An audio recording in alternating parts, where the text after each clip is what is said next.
Ladies and gentlemen, it's a great pleasure on behalf of the President of the Republic, the Deputy President, the ministers who are here present, and I'll explain who they are in a second, to welcome all of you to this business luncheon, which is taking place, as you can realize, just before the President's State of the Nation address. Let me just say that this event is an event which is taking place within the framework of our Invest South Africa initiative, which we announced at the equivalent event last year, that the people who are present here from the Cabinet, our colleagues from government who are here, are all members of the Interministerial Committee on Investment, which is chaired by the President, and the Deputy President is also a participant in that. You will realize that by now we have an established tradition, and that is that the President engages with business before the SONA. It's part of the cycle of events that probably starts when we go to Davos and engage with the business delegations at Davos. We go through a series of Mahotla, and then we have this event on a regular basis. Our program today is quite a simple one.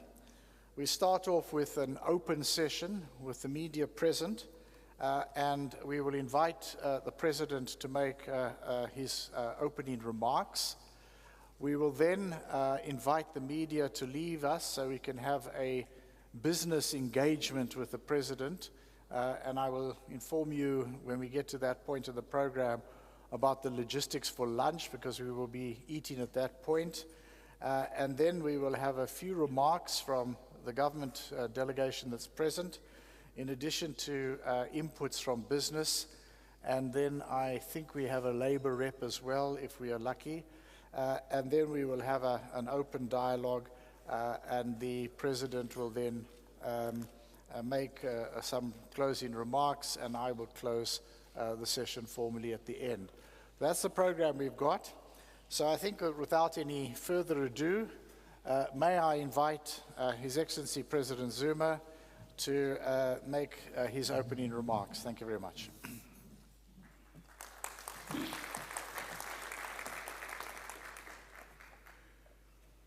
Thank you, Minister Rob Davis. Deputy President Cyril Ramaphosa, ministers and deputy ministers, captains of commerce and industry, leadership of labor federations, DGs and senior officials, good afternoon to you all, and welcome to our second investor interaction ahead of the State of the Nation address. Let me extend a special welcome to those of you who are attending the mining Indaba. I am informed that the attendance is one of the largest in the history of the event. This demonstrates the importance of the mining sector to our economy and the significance of close cooperation between government, business, and labor to make this industry thrive. We have considered it prudent that we get together again in this manner, because we can only succeed as a nation if we work together. We have declared 2017 the year of Oliver Regional Tambo and the year of deepening unity, because that was his legacy. Because that was his legacy, He worked hard to achieve the unity of the oppressed and indeed all freedom-loving people in our country and the world. In him, we find inspiration to encourage the building of one South Africa characterized by unity, equality, and prosperity. We meet this year under improved conditions economically, following a period of low economic growth in the last few years. Prospects have improved for the years ahead. We expect economic growth of 1.3% in 2017, following an estimated 0.5% in 2016. Improved commodity prices and stronger global growth should encourage both investment and employment and provide necessary support for exports. Agriculture is expected to recover following improved weather conditions, while tourism and the manufacturing sector should be supported by the weaker rand and a recovery in economic activity in the region. We have reason to be optimistic. Despite the improved outlook, we have to acknowledge that we are not growing fast enough to significantly reduce our triple challenges of poverty, inequality, and unemployment. Unemployment currently stands at 27.1%.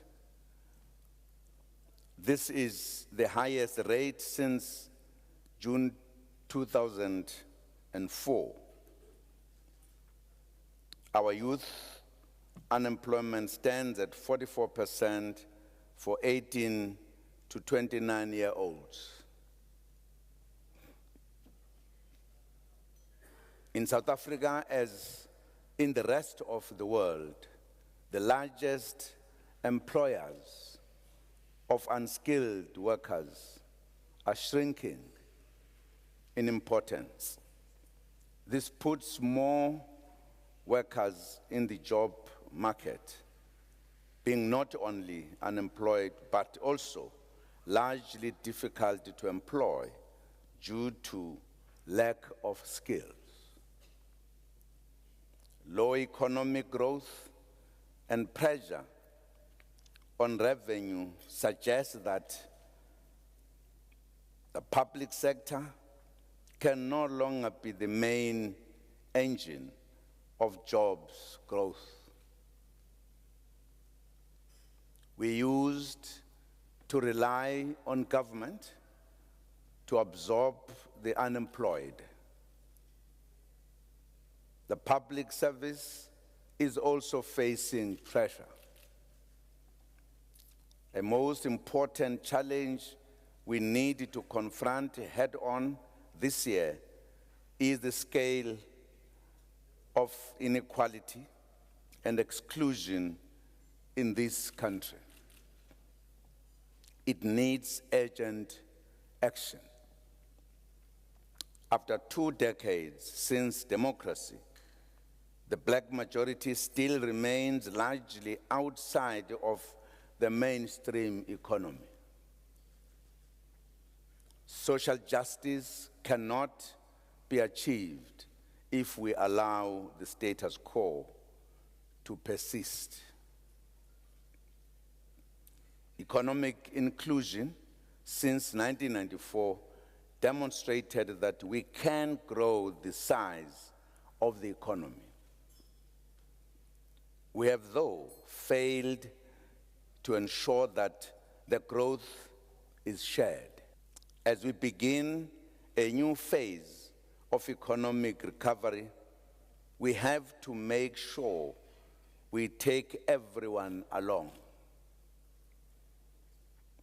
We have to rework and shape and sharpen our transformation model, and more importantly, demonstrate commitment and empathy.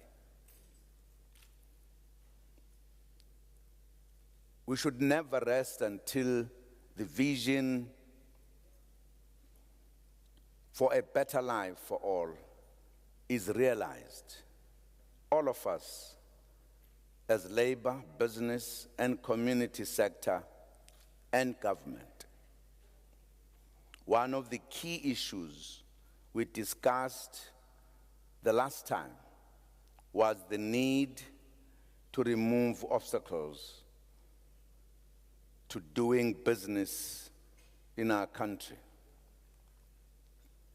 We established the Interministerial Committee on Investment, which has been discussing the coordination and alignment of investment policy and regulation, including the marketing of South Africa as a preferred investment destination. A dedicated division in the DTI, Invest South Africa, has been established, which will focus on investment promotion, facilitation, and aftercare. The National One-Stop Shop Service for Investors will be launched in March 2017 at the DTI campus in Pretoria, and three provincial one-stop shop will be launched by mid-2017.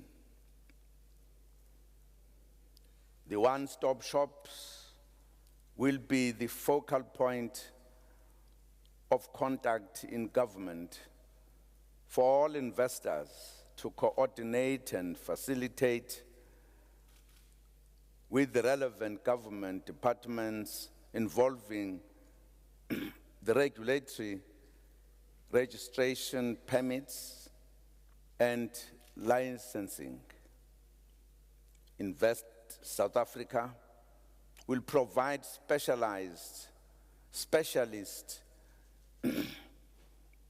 advisory, intergovernmental coordination, fast-track unlocking, and red tape reduction in government. Ladies and gentlemen, we meet under changed international conditions. Global protectionism appears to be on the rise, impacting to trade negatively. But there is more that we can do and opportunities that we can seize.